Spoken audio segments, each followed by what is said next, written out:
Today I'm going to be talking about the most legendary Halo speedrun of all time, and only 10% of the word legendary is referring to the difficulty it was played on. It was such an absolute disaster of a speedrun that I genuinely believe it might be one of the most entertaining speedruns out there. Since the Halo Combat Evolved campaign remake is coming out in a couple of months, I thought this would be a good time to remember this legendary run. But have you guys ever known about something or someone before they got popular or, became a bit more mainstream? That's kind of how I feel about this. I'm not saying I was there in the speedrunning community back then or anything. I wasn't. I was like 5. But I've had this Guinness World Record book from 2007 since 2007. And there's a section in this book that is dedicated to the speedrunner that went on to perform this legendary speedrun I'll be watching today. In this book it was for Halo 2, but I think he was in an earlier edition like 2005 or something. For Halo Combat Evolved. Now, nobody knew it at the time, but some of his speedruns were cheated. They were not real, legitimate runs of the game. I guess he spliced clips together, stitching different clips to make it look like a full run, leading people to believe that he was much better at the game than he actually was. Which makes it funnier that he then agreed to go onto a speedrunning event where he'd play the game live on the hardest difficulty in front of a huge audience. There was no reality where this was ever going to go well. I think the estimated time for the full game run was 2 hours, and it ended up being over 4 hours long. It was also supposed to be a legendary difficulty speedrun, and he ended up lowering the difficulty twice throughout the game, the first difficulty change being on the second level of 10 missions. We're going to watch some of the highlights, because I'm certainly not watching the entire 4 hours. It's an entertaining run, but it's not that entertaining. Knife only is horrible. Yeah, a lot of users leave the chat. Yeah, I highly doubt. Pretty intense to watch. I've never actually watched it. $50 from Robert Steinfeld. Big money right there. Well, let me see what happens. I've forgotten how to do this part. I'm gonna, maybe I should take out the 2 elites as soon as they get out. Oh, it's probably not even right. Probably for like cross. You know, I can do the next level on her. Oh, son of a bitch. Wow, so as you can see, some immaculate gameplay here that we need to break down. First of all, top 3 things you do not want to hear the speedrunner say. I forgot how to do this bit. He actually had a great idea. He said maybe I should take out the 2 elites while they're getting out the dropship, and he almost did it. He missed the 2 grenades that he threw at them, and then he died anyway. The other thing that anyone that has played this game is probably screaming at the monitor about, it would be so much easier if he was just taking these guys out with headshots using the Magnum, or overcharging the plasma pistol, then taking out the elites with a headshot. But for some reason throughout the entire game, he just doesn't use the pistol. He'll drop it at any chance that he's given to drop it. Kidding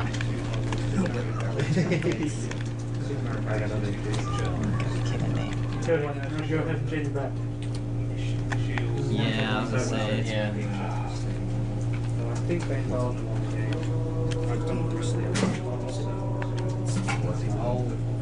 Oh, boo, I hope people aren't disappointed. And there it is, first difficulty change from legendary down to heroic on the second mission. Not even like toward the end of the mission either. The first main bit of combat that you have to do. I think he says something like, I hope you won't be disappointed. And I mean, when you're at an event advertising that a legendary speedrun, is pretty disappointing when you're not even playing it on legendary. Another thing you'll notice is that he actually walks across this bridge, and if you've played the game you'll know that you can actually do a grenade jump to skip the first set of enemies. It's quicker to just go that way in general, but it's quicker also because it despawns enemies. You don't have to fight anything. He just doesn't do that, and again, that is a common theme. He does attempt some tricks throughout the game. Some of them he's successful at, some of them he fails and then gives up. Others he just doesn't even attempt in the first place. If the very poor gameplay and combat didn't spark investigations into his speedruns, then it might have been the fact that he was skipping very basic and easy tricks. This bit is just pure cinema, watch this. But very happy about the runs, good walk on them, he says. Yeah, check this. Yeah, just really. And Sam Skinner, giving 5. Whoops. Few of us know her. Nice. He walks backwards off of a fucking cliff. Oh,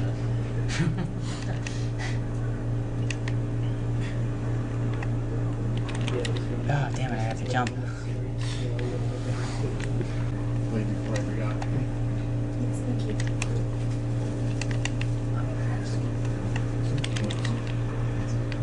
You know what, we'll just do this normally. What he's attempting to do is a grenade jump that can instantly get you up to the top of this level. Saves a lot of time. It also ends the level early too, so it's pretty big, and it's actually not that difficult to do. He actually has a good understanding of it, except for the fact that he's not throwing a frag grenade at the end of it. So he's just not getting the height. This is never going to work if you don't throw that last frag grenade. And then he ultimately gives up. It's like he knows what to do. He clearly has done this at some point, but he's just not practiced or played it in a long time. Multiple years, probably. On the 4th mission, he's actually successful after a few attempts of trying to clip through a door with the Warthog. If you're fast enough, you can get through the door before it locks, which saves a load of time. It's pretty slick if you see the, okay. Almost. If you see the speedrun on Halo Bungie org and High Speed Halo, it's super cool. Oh no, come on, push me through. You can do it. But this does save a lot of time. Yeah. How's this? There we go. Wow. There you go. Oh, wow. Yeah, that skips a lot of levels. So now, Another skip. here comes the hard part. Ah, damn it. Oh. Yeah, this is painful. This is painful. Oh, I got it twice. You have to clip the little ledge and then land on the slope. Don't you? Yep. Oh, wow, that's tricky. Oh man. That's really Gets through the door immediately afterwards and dies again. I've got to crush myself in that door. At the corner, at the corner, at the corner. Oh. This is another example where he attempts a trick and then ultimately fails it and moves on playing the level normally. This one is so much worse though, because this trick is at the beginning of the level, and it's a very, very long level.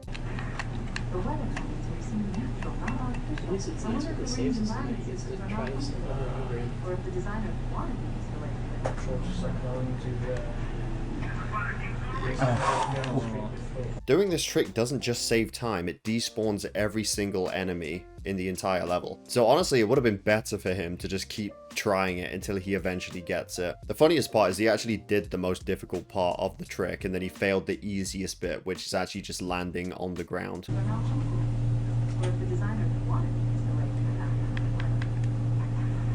There you go. Yes. Now he has to do another fall. Oh wow. Is there any chance you'll get a cutscene checkpoint? No. Remember, pass the rock.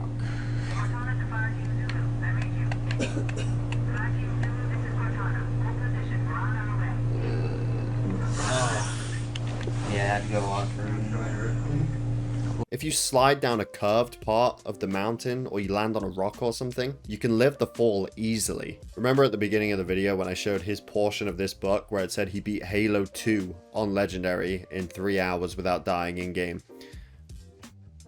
The in-game part was obvious. Yeah, I think this may have been one of the spliced runs as well, because Halo 2 on Legendary is so much more difficult than Halo 1. You'd have to do that crazy shell trick in Star Wars before. Elvis should just DM me with hi.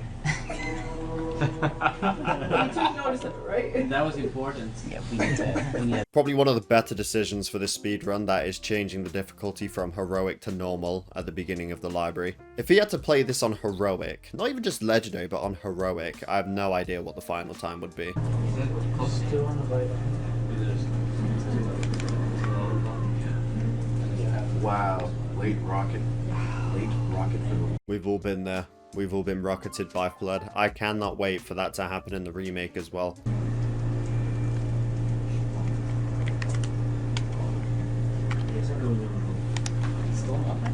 No. What?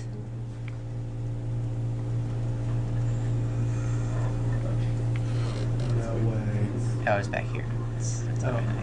What's the logic here? You're in a Banshee. And then getting put back into this room is fucking miserable, especially when, like, dying at the very end when you're about to get a checkpoint. I mean, I suppose it's on normal difficulty at this point. I keep thinking it's on legendary, but no, it is on normal difficulty at this point, so I guess that's something. I think your socks are so awesome. You know what? I have no idea where I'm going. I will be told. charging in. Again, another top 3 things you do not want to hear a speedrunner say. I have no idea where I'm going. Usually you just skip effectively the entire level by just using a flood. You know when the flood go down and then sometimes they get back up? When they do that, you can clip through things. And you can clip through a wall at the beginning and it lets you skip the entire level. So he obviously has not played the level in a long time normally and has forgotten everything about it. Guess what, guys? What's that, like 4.5 hours? No problem, yeah. Yeah. I think at that point they were just celebrating that even made it to the end of the run. 2 difficulty changes, 2 hours over the estimated time. That was just a casual playthrough. That wasn't even a legendary speedrun. It was for 1 level. I'll give him that. There's lots more funny moments in here, but man, I think you get the idea. It was very awkward. And again, I kind of feel bad for him, but at the same time, he was the one who spliced the runs without saying that they were segmented, because segmented runs are a thing. Taking your best segments for each individual part of a level and stitching them together is a thing. It's cool to see what could be possible, right, with your best possible times for each part, but not claiming that they are segmented is cheating a run. So I would say I feel bad for him, but he didn't have to do any of that. All of this was completely optional. In fact, you know what? Fuck it. I'm just going to boot up the game and do one of the tricks. I haven't done it in ages, but I think I can do it. Let's do the Truth of Reconciliation grenade jump. I'll show you what went wrong. No, I'll protect you, Marine. And then you fucking throw a grenade at me? You kidding me?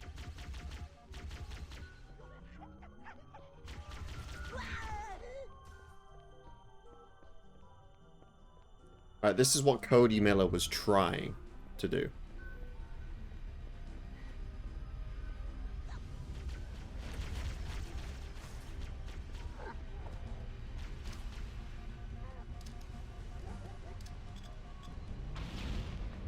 See, you throw the frag to get up here, right? Then you have to do another one, which we never got to see him do. And then you throw a plasma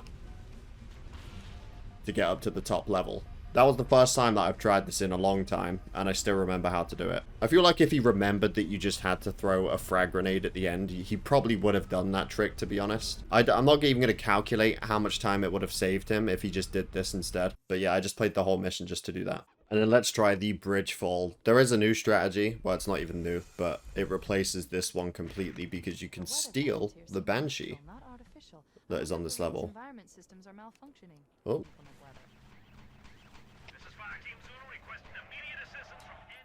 Yeah. What you would do now, instead of the bridge fall, is steal the Banshee. And you can do that.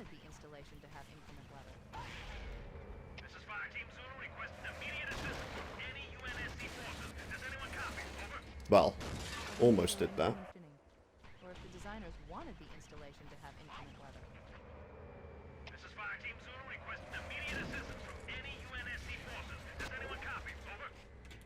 So doing that setup flips him out, and that is the only way that you can grab this Banshee. But this trick didn't exist back then, so he had to do a 3 full drop to the bottom. Getting on this bit is easy, you can do it every time. This bit is a lot more difficult. I can understand why he gave up. I still think it would have been better to just keep trying until he got it. I think it would have been easier than trying to play through the entire level normally. But the fall to the bottom, you can do it in loads of different places.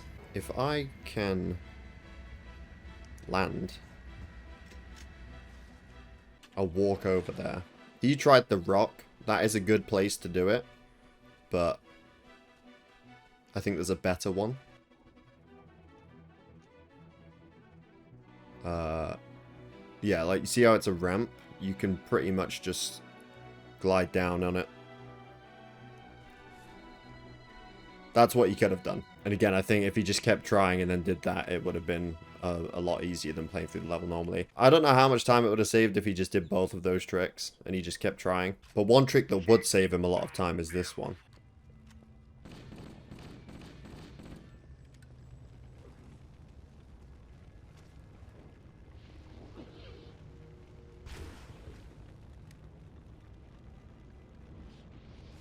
And that is another trick that you could have done to save time. This skips the entire level. Doing that puts you...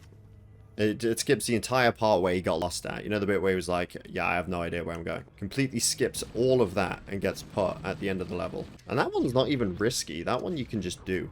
Let's go back to the shuttle bay and find a ride. There's still a bit of things that you need to do. Oh my god.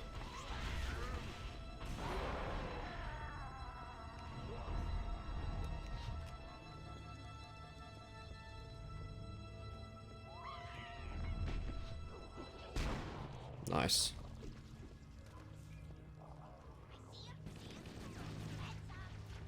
And that's it. That's literally the entire level. The bit I started at where I went through the wall, that was the beginning of the level. This is the end of the level. I feel like, honestly, if he just practiced maybe for an hour before doing the speedrun live, he would have cut the time down maybe to at least finish it in 3 hours or something. This run has been covered by everyone at this point. I know Moist Critical has made a video on it. Lots of other people have made breakdowns of the speedrun as well. It's a very popular and just infamous run in the speedrunning history. But again, with Halo Campaign Evolved coming out in a couple of months, I wanted to revisit this. I cannot wait to be playing that game. I know it probably isn't going to top the original for me, but I'm going to play it anyway. It's also releasing on PlayStation, so I'm going to go for the Platinum Trophy. I'll probably be live streaming the entire thing, to be honest, on my PolarSaurusRex channel, if you want to check that out. But yeah, thank you for watching. I hope you all enjoyed. Definitely subscribe if you're new here, and we'll see you all in my next video.